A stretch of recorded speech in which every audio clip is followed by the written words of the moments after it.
Hi everyone, in this video I'll be discussing ethanol pharmacology. Ethanol is also called as ethyl alcohol, and ethyl alcohol is consumed by most of the people as the alcoholic beverages like rum, gin, whiskey. And people get addicted to this and alcohol dependence, and it may lead to the liver failure and the complications of chronic alcoholism.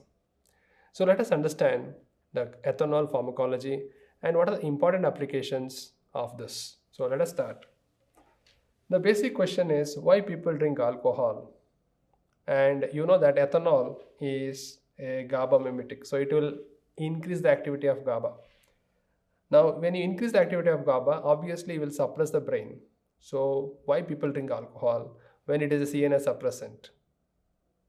So ethanol is also called as ethyl alcohol. And ethyl alcohol is the one which increases the activity of GABA, and it is basically a CNS depressant. So when we know that ethyl alcohol is a CNS depressant, then why people get addicted to this? Now there is a theory proposed for that.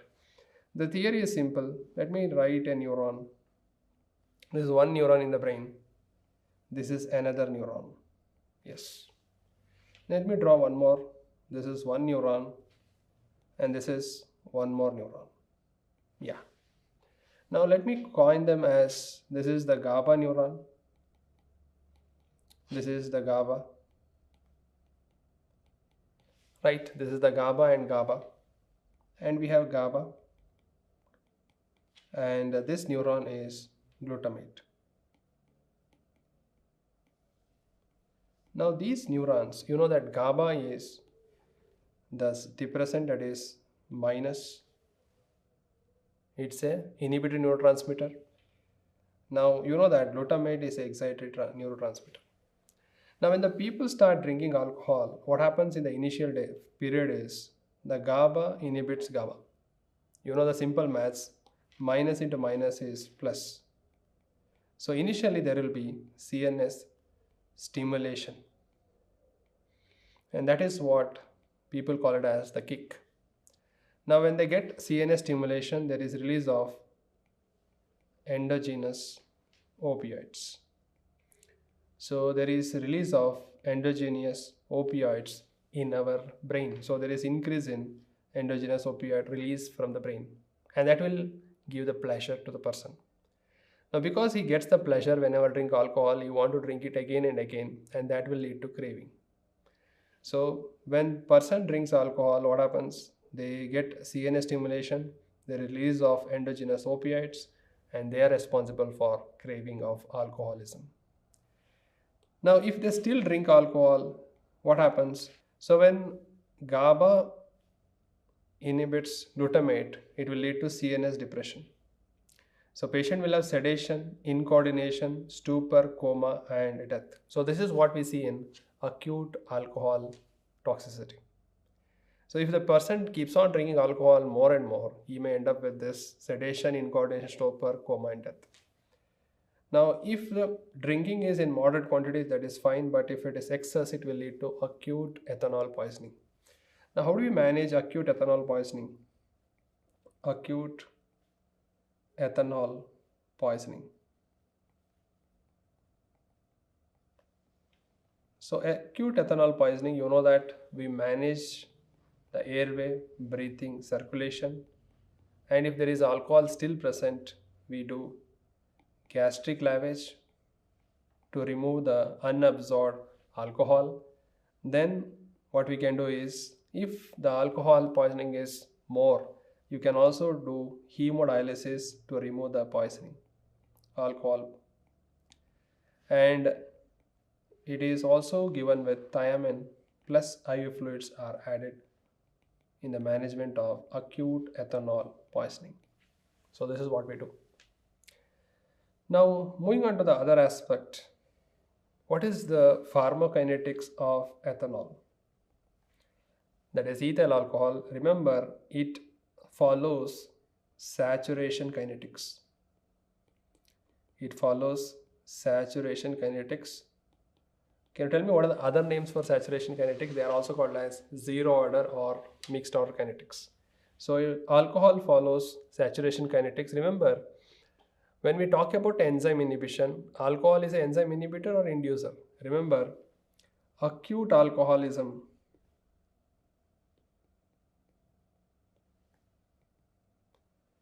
then chronic.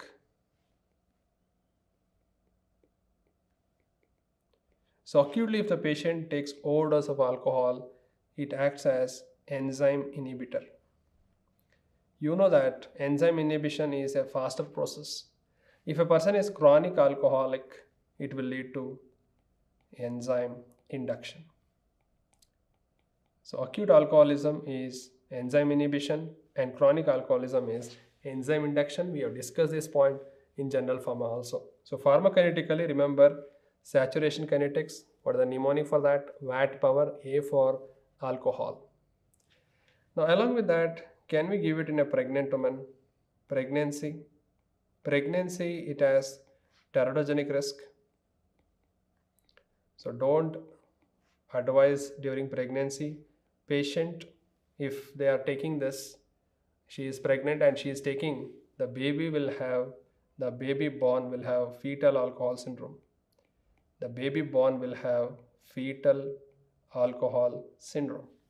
So what is seen in that? What is seen is baby will have growth retardation. The baby will have growth retardation. The characteristic is mental retardation. So it will have mental retardation as well as cardiac defects. Along with that, the small face. The facial features will be very small. And remember, growth retardation, mental retardation, if it is seen, it is fetal alcohol syndrome. So pregnancy, absolutely it is contraindicated. It follows saturation kinetic. It's both an enzyme inhibitor as well as enzyme inducer. It depends on the alcoholism. Now once we know this, let us understand the metabolism of ethanol, how it is metabolized.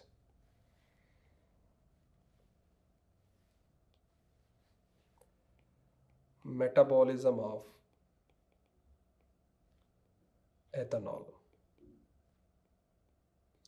So when a person drinks alcohol, what happens inside the body, how it is metabolized, let us understand that.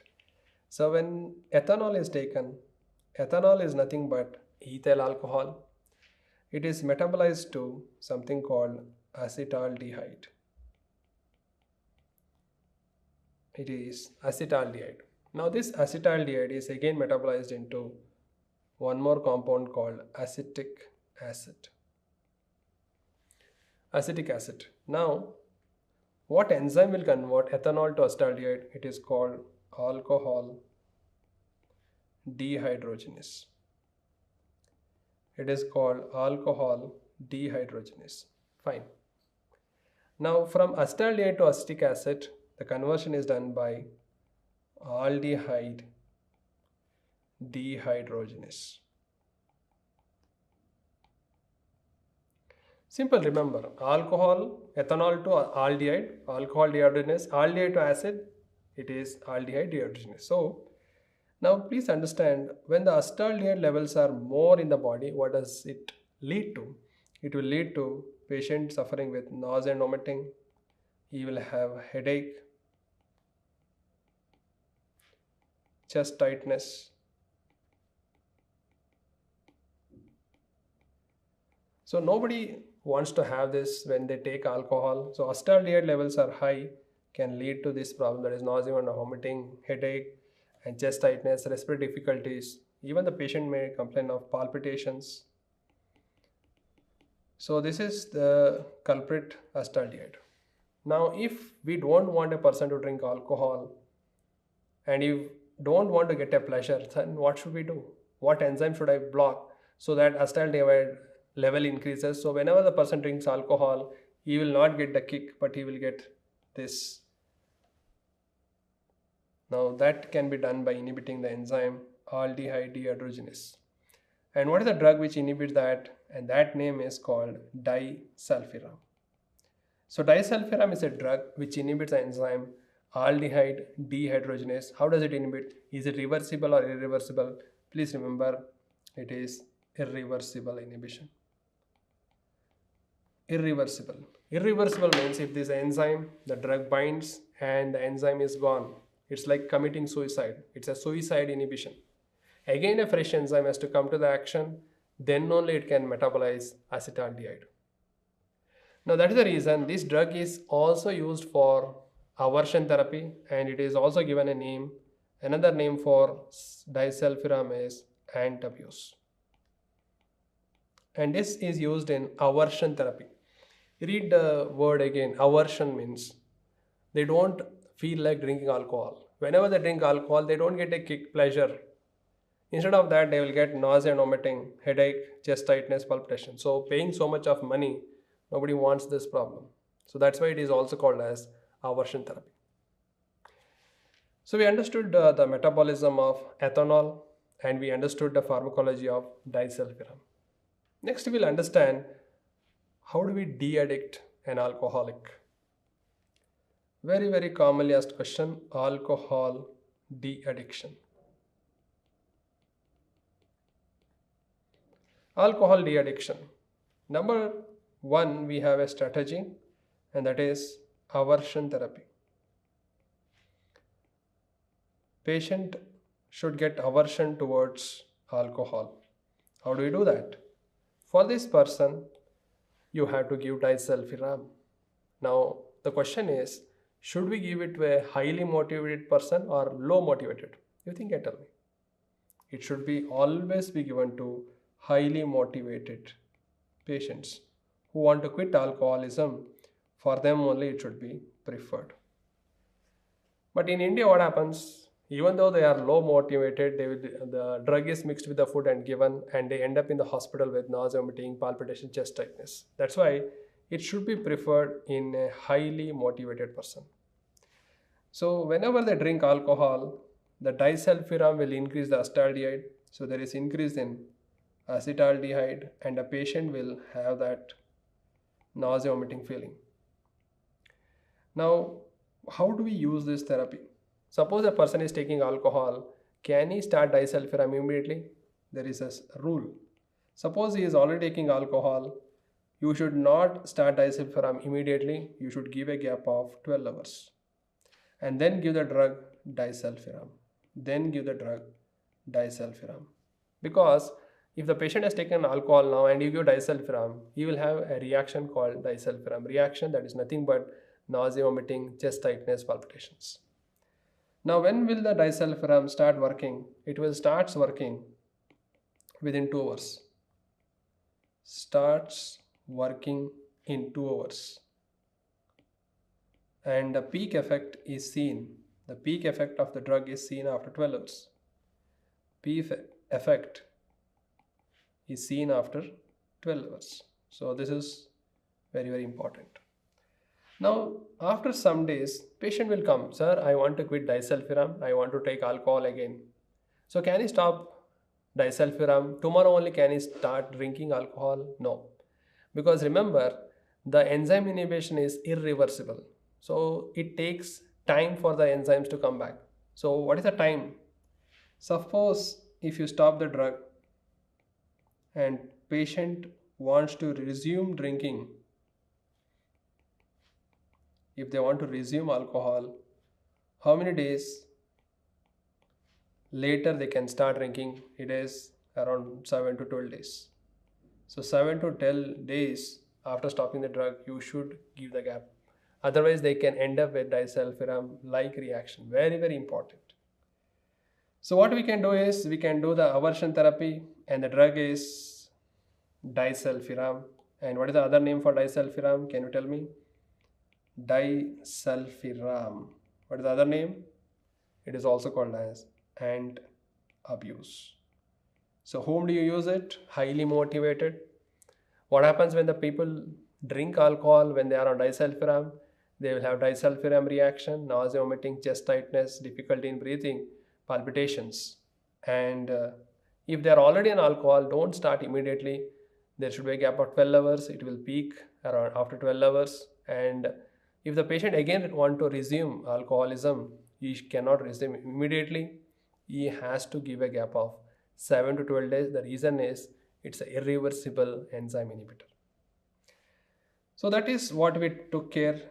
But how do we decrease the craving? Patient want alcohol. So how do we decrease craving? I told you the craving is because of the opioids.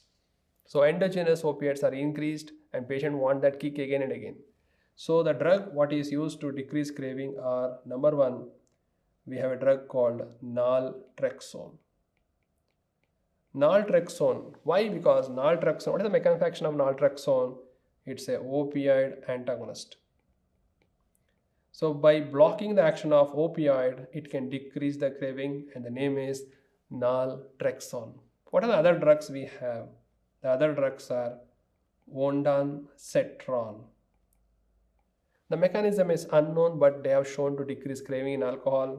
Then we have an anti-epileptic drug. It is called topiramate. The name is topiramate. Then we have acamprosate. So these are the 4 drugs what are used to decrease craving. At most of your exam question is on naltrexone. Don't confuse with naloxone, which is an IV drug. Naltrexone is an oral drug which can be given. So naltrexone, ondansetron, topiramate, acamprosate. They are known to decrease craving in alcohol. The drug which causes aversion therapy is disulfiram, and it is called antabuse. And the therapy is called aversion therapy. Now many times what happens is there are certain drugs when you patient takes it with alcohol, they will have the same reaction like disulfiram, that is called disulfiram like reaction. What are the drugs? Disulfiram like reaction.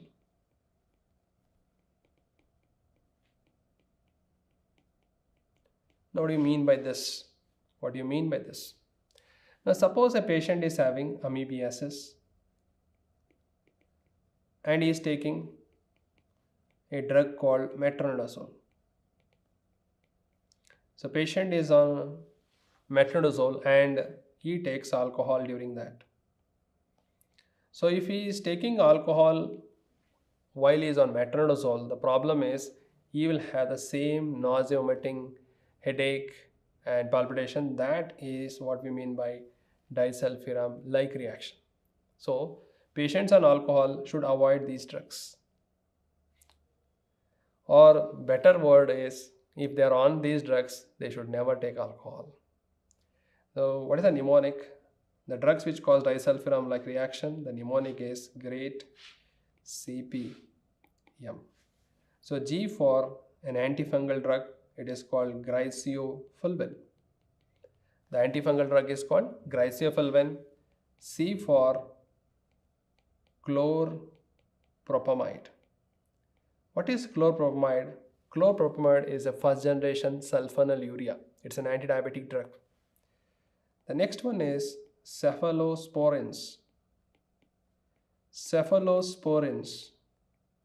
3 important cephalosporins which are asking in the exam again and again are cefomandole, cefotitan, and one more is cefoperazone. Now I will give you a clue for you. Mandole as a man. So if a man become tight after drinking alcohol, he will go to the opera zone. He will go to the opera zone. So let me repeat. If a man become tight, tetan, he will go to opera zone, cephalosporins. P stands for an anti-cancer drug, that is procarbazine. And M stands for metronidazole group. Metronidazole group, like tinidazole, secnidazole, ornidazole, all of them will cause. So that's why I have written metronidazole group. There was one more cephalosporin called moxalactam that can also cause disulfiram like reaction, but it is not used in India. So remember mainly these 3 things. great CPM, griseofulvin, chlorpropamide, cephalosporin, procarbazine, metronidazole, and cephalosporin, man, tite, operazole. Very, very much important disulfiram-like reactions. So once I understand ethanol, I told you how ethanol is metabolized, then how it is going to give the kick, and what are the drugs for alcohol dependence, and what is fetal alcohol syndrome, why pregnant women should avoid alcohol. So knowing all these things, let me come for an application. What is application? There are certain clinical applications of alcohol, clinical applications, so which can help you in cracking the next pattern of exams. Yes. So the point here is three important clinical vignettes. What we need to understand here is what happens if the patient stops taking alcohol. So he will go for a condition called delirium tremens. So delirium tremens, what is the treatment for that? The treatment is a drug by the name chlordiazepoxide. Chlordiazepoxide is the drug of choice for delirium tremens. If that is not there, you can give other benzodiazepine like lorazepam. Some physicians also add thiamine with that. So either of them can be used in delirium tremens. If nothing is there, at least find out there should be some benzodiazepine in the management of delirium tremens. So when the person stops alcohol, then he will end up with delirium tremens, and the drug of choice are benzodiazepines, particularly chlordiazepoxide. If it is not in the option, go for lorazepam. If they are given thiamine, that can also be added. Next, there is a condition called Wernicke-Korsakoff syndrome. So if the patient has Wernicke-Korsakoff syndrome, then we have to give IV thiamine. That is the drug of choice. Along with IV thiamine, you have to do the supportive measures. Then another complication is, suppose a chronic alcoholic comes in the midnight with hypoglycemia. Now, when we think of hypoglycemia, the first thing what we do is we infuse glucose. But here, an alcoholic hypoglycemic, you should not give glucose alone. So what should we do? If a patient who is alcoholic and he has hypoglycemia, you have to infuse thiamine. So first you give thiamine and then you have to add glucose, because majority of alcoholics are thiamine deficient. In the deficiency of thiamine, glucose is not utilized. So that is the reason a patient who is chronic alcoholic, he comes with hypoglycemia, you have to give thiamine plus glucose. Very, very important. So these are the three important clinical applications. Delirium tremens, you have to give benzodiazepines. Wernicke-Korsakoff syndrome, you have to give thiamine. Hypoglycemia, you have to give thiamine plus glucose. Very, very important here. Now, once we understand this, there are two more alcohol poisoning which they can ask you. One is the methanol poisoning.